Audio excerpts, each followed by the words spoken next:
Hello, everyone.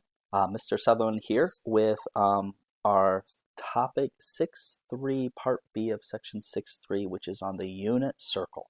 And I would say this topic is probably one of the most important things that you will take from this class and use in your future math career. In pre-calc and calc, the unit circle always comes up. And so what we're going to do is a quick introduction to what the unit circle is and why it's important. We're going to build the unit circle, and then probably in a separate video, we're going to do some practice using the unit circle. So first of all, what is the unit circle?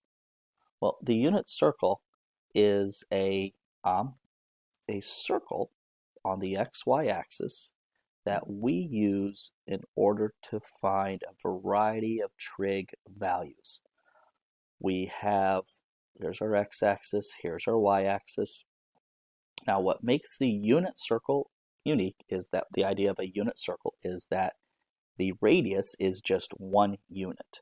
So this would be the point 1, 0, this would be 0, 1, this would be negative 1, 0, and this would be 0, negative 1.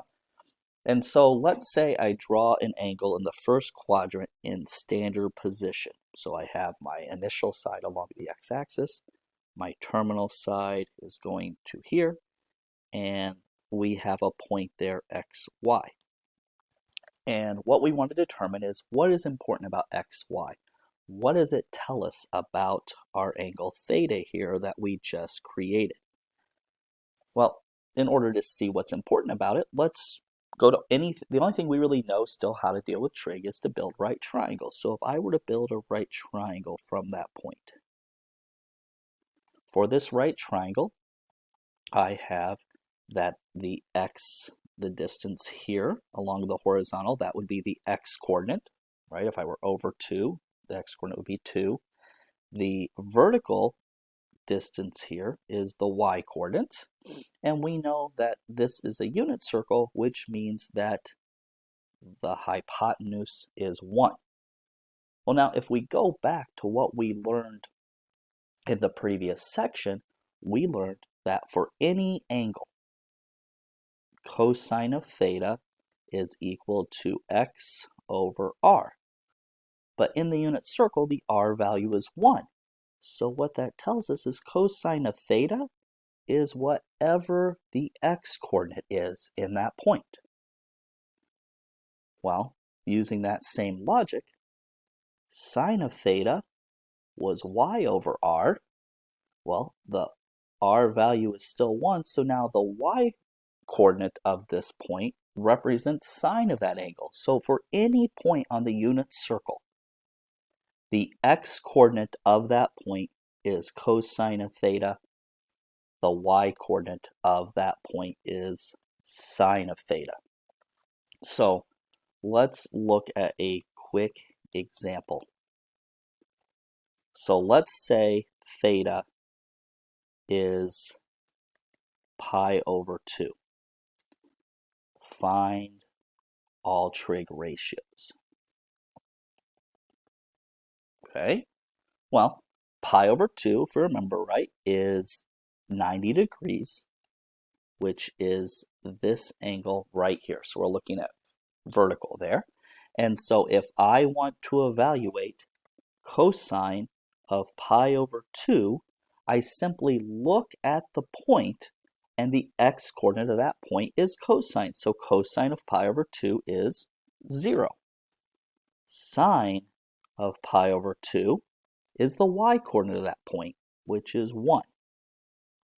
Tangent of pi over 2, well, tangent is opposite over adjacent, which in this case is y over x. So I get 1 over 0, which is undefined. Now, we have those. We can now use reciprocals to get our other three values. So with cosine, we have secant of pi over 2. Well, the reciprocal of 0 is undefined, right? If 0 is usually 0 over 1, 0 over 2, so if I flip that for the reciprocal, I have something that's undefined. For cosecant of pi over 2, we have reciprocal of 1 is 1. And for cotangent of pi over 2, we have 0 over 1, which is 0. So we have all 6 of our trig values for the angle pi over 2. And so as long as we know the x and y coordinates of the points at the angles, we have all 6 trig ratios of those without using any calculators, without having to do anything else but just knowing those values. So what values can we use to fill this in? Well, if you remember early in this chapter, before our break, we filled in a blank unit circle of important angles, and the angles that we used were multiples of 30 and multiples of 45. And the reason we chose those is those are our special right triangles, which we know something about each of those. So there are 2 special right triangles, the 30, 60, 90 right triangle and the 45, 45, 90 right triangle. Now the 30, 60, 90, I'm going to show you where each of these comes from, how it builds, then how we will use it in the unit circle. So imagine I have an equilateral triangle. So we'll say those are 60 each. And let's say it's an equilateral triangle where the sides are all 2. Well, if I were to drop in the altitude and I were to take this triangle, let's just do the one on the left, doesn't matter which one we use, and let's take that triangle out. So if I take that triangle out of the picture that you see there, we have this is 60, the altitude cut that angle in half, so this is 30.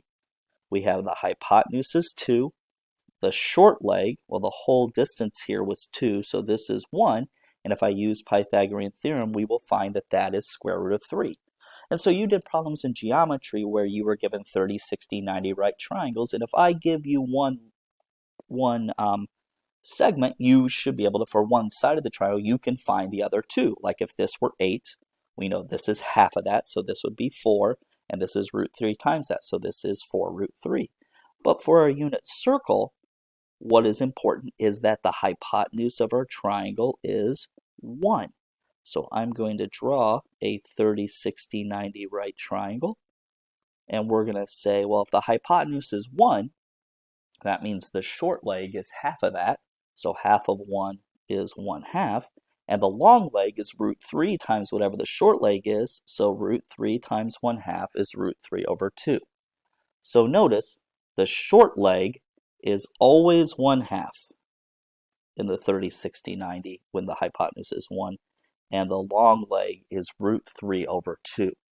This triangle is going to be vital in building our unit circle.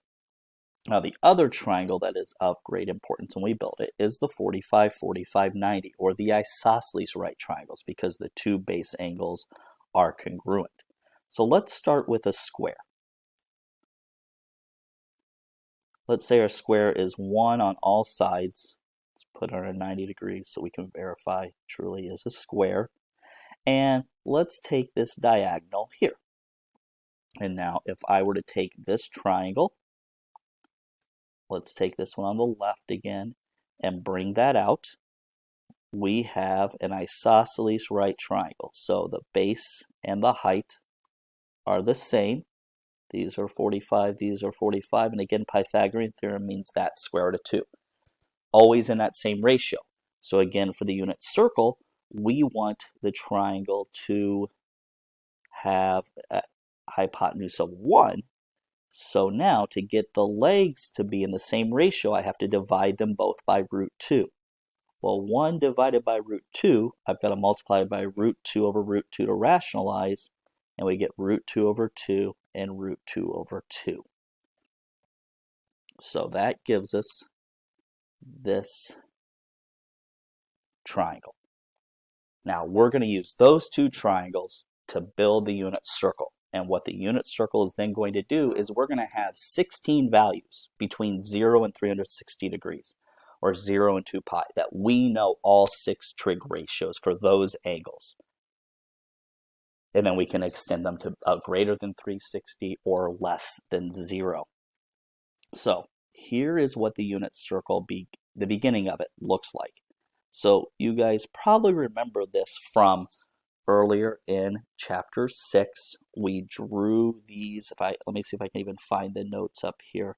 The 6-1b notes. One of the last things we did was we drew this circle where we identified all these important angles in degrees and radians. And notice they're multiples of 30 and 45, or special right triangles. So what I would do first is draw this out, put your points, and then see if you can remember how to label this in degrees and radians. Pause the video, see if you can do that. If you need to, look back at those notes, and then come back, and then let's fill in these coordinates. Because once we have these coordinates, we have all these trig values. All right, so the first coordinates that we know are our quadrangle. These are the ones that are at the corners of the quadrant. So we have 1, 0 at 0 degrees, 0, 1, negative 1, 0, 0, negative 1. These are the ones we dealt with above. Now, 30 degrees, or pi over 6. I'm going to zoom in a little bit here on these first two quadrants alone. Well, imagine at 30 degrees, I draw in a right triangle. We know that this is 1. We know this is 30. So I have my short leg and my long leg. And if I go back above, remember any 30, 60, 90 right triangle, the short leg is 1/2, the long leg is √3/2. So here the short leg is the y value. That's 1/2. The long leg is the x value. That's √3/2. We can now do the same thing for 45 degrees. And at 45 degrees, again, on the unit circle, the hypotenuse is 1. We had that when the hypotenuse is 1 on a 45, 90 right triangle, the x and y, the base and the height, are both √2/2. So I can fill that in. √2/2, √2/2. And then for 60 degrees, our final one here, it's again using that 30, 60, 90 right triangle, except this time the short leg is the x value, so that's the 1/2, and the long leg is the √3/2. These are the basic values that you need to know, and from here we can fill out the rest of the unit circle. But now I know at 30 degrees, cosine of 30 degrees, remember, is the x-coordinate. So let me write this up here so remember. The x-coordinate is cosine of theta, the y-coordinate is sine of theta. Think alphabetical order.